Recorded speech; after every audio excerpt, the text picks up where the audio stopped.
защото тук се прокрадват и разни такива от сорта, че Георги Билев бил тук местен бизнесмен, притиска това, няма такова нещо, няма Гошо, няма Пешо.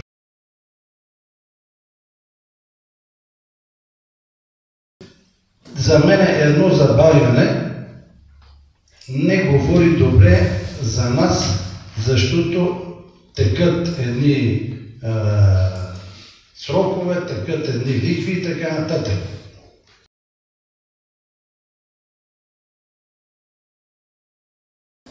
И затова ви предлагам на този етап да не бавиме инвеститора.